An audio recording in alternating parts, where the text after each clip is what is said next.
ساتھیوں کی مدد کرنا، ایک عجیب حکمت والی بات نبی علیہ السلام نے ارشاد فرمایا جو اپنے بھائی کی حاجت روائی میں رہتا ہے اللہ اس کی حاجت روائی میں رہتے ہیں، یعنی جو اپنے بھائی کے کاموں کو سنوار دیتا ہے اللہ تعالیٰ اس کے کاموں کو سنوار دیتے ہیں۔ ہم چاہتے ہیں کہ ہمارے پھنسے ہوئے کام، اٹکے ہوئے کام آسان ہو جائیں تو ہم بھائیوں کی مدد کریں۔ ہم دیکھیں ہم کس کی مدد کر سکتے ہیں، ہم کسی اور کو خوشی پہنچائیں اللہ ہمارے دل کو خوش کرے۔ تاہم ساتھی کی مدد کرنا یہ کیا پوائنٹ ہے؟ ساتھیوں کی بہت ساری اقسام ہیں۔ حاجت مند کی تو ایک ہی قسم ہے کہ وہ حاجت مند ہے۔ اب حاجتوں کی اقسام تو ہو سکتی ہیں، لیکن ادھر ساتھیوں کی بہت ساری اقسام ہیں، بہت سارے ساتھی۔ کچھ سفر کے ساتھی اکٹھا سفر کر رہے ہیں، بھئی لاہور سے کراچی جانا ہے، بس میں ہیں یا ریل میں ہیں یا جہاز میں ہیں تو ایک سفر کے ساتھی ہو گئے۔ کچھ اعتکاف کے ساتھی ہوتے ہیں، 10 دن کے لیے اعتکاف کیا تو اعتکاف کے ساتھی۔ کچھ حج عمرے کے ساتھی ہو گئے۔ کچھ ایک آفس میں جاب کر رہے ہیں، کولیگز ہیں آپس میں تو یہ ساتھی ہو گئے۔ کچھ ایک شیخ کے مرید ہیں، یہ آپس میں ساتھی ہو گئے۔ کچھ ایک استاد کے شاگرد ہیں، یہ شاگرد آپس میں ساتھی ہو گئے۔ کچھ لوگ ایک مل کے ادارے میں کام کر رہے ہیں تو یہ لوگ آپس میں ساتھی ہو گئے۔ میاں بیوی یہ ایک ساتھ ہے، بہت بڑا ساتھ ہے۔ کچھ لوگ ایک محلے میں رہتے ہیں تو یہ ساتھی ہو گئے۔ تو ساتھیوں کا حلقہ اور ساتھیوں کا دائرہ کار بہت وسیع ہے، بہت وسیع ہے۔ فرمایا ساتھیوں کا خیال کرنا، ساتھیوں کی مدد کرنا۔ تو ہم دیکھیں کہ ہم اپنے ساتھیوں کے ساتھ کیسے رہتے ہیں، ساتھیوں کے ساتھ کیسے رہنا چاہیے اور ہم کیسے رہتے ہیں اس کو دیکھتے رہیں۔ اچھا، ساتھیوں میں بھی بعض ساتھی ایسے ہوتے ہیں جن کے ساتھ ایک تعلق بڑھ جاتا ہے تو ان کا حق بڑھ جاتا ہے۔ بھئی ایک آفس ہے، 20 لوگ کام کرتے ہیں تو ان میں سے ساتھی تو 20 کے 20 ہیں، لیکن 2-3 کے ساتھ قلبی مناسبت زیادہ ہو گئی، تعلق زیادہ ہو گیا، میل جول زیادہ ہو گیا تو ان کا حق زیادہ ہو گیا۔ ایک شیخ کے مرید ہیں، مرید تو ان سے ہزاروں بھی ہو سکتے ہیں، لاکھوں بھی ہو سکتے ہیں، لیکن ان میں سے بعض کا آپس میں تعلق بڑھ گیا تو ان کا آپس میں بعض کا آپس میں ایک دوسرے کے ساتھ حق بھی بڑھ گیا۔ تو اس پیمانے پر ہمیں اپنے آپ کو لانا ہے کہ اپنے ساتھی کی مدد کرنا، یہ اخلاق۔ اچھا، دسترخوان پہ بیٹھے ہوئے ہیں، ایک دسترخوان لگا ہوا ہے، 6 آدمی بیٹھے ہوئے ہیں تو یہ 6 ساتھی ہیں، اب ان کا خیال کرنا۔ یہ دسترخوان کے ساتھی ہیں، گو نام نہیں پتہ ہو، گو رشتہ دار ہو، کچھ بھی ہو، ایک دوسرے کا خیال کرنا۔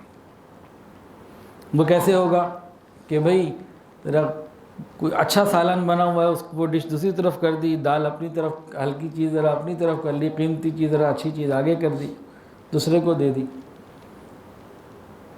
یا وہ دوسرا پہلے پلیٹ میں ڈال لے آپ بعد میں ڈال لیں۔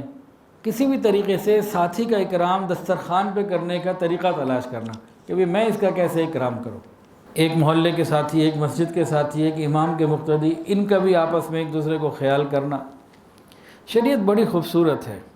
شریعت نے بتایا کہ جو محلے کی مسجد ہے نا، امام کے پیچھے تو مؤذن نے کھڑا ہونا ہے نا، لیکن اس کے بالکل قریب دائیں بائیں پہلی صف میں یہ محلے داروں کا حق ہے۔ کوئی مسافر گزرتا ہوا آ جائے اور سیدھا جا کے وہ جناب بالکل فرنٹ پہ جا کے بیٹھ جائے تو یہ پسند نہیں اتنا کیا گیا۔ یہ محلے داروں کا حق ہے۔ وہ پچھلے اگر باہر والے بندے کو پہلی صف بھی مل جائے بڑی بات ہے، ورنہ وہ ذرا دوسری صف میں پڑھ لے، محلے داروں کا اکرام کرے، وہ آگے رہیں۔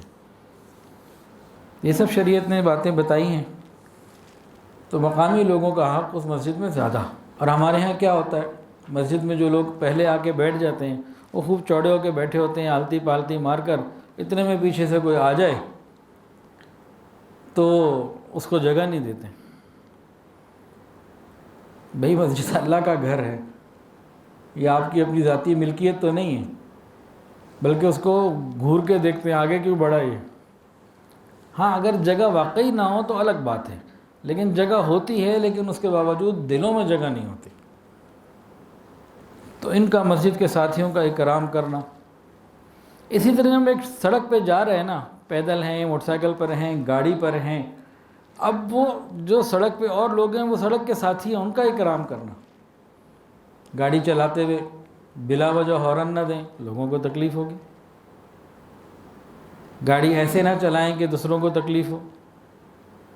گاڑی پارک کرنی ہے تو بہت خیال کرنے کی ضرورت ہے، کسی کا دروازہ نہ ہو، کوئی ڈبل پارکنگ نہ ہو، کسی کو ایمرجنسی ہو وہ جناب تلاشی کرتے. شالمی میں ہمیں تو یہ دن رات کا مسئلہ، دکان کے سامنے گاڑی کھڑی کرنا ایک بڑا مشکل کام ہوتا ہے.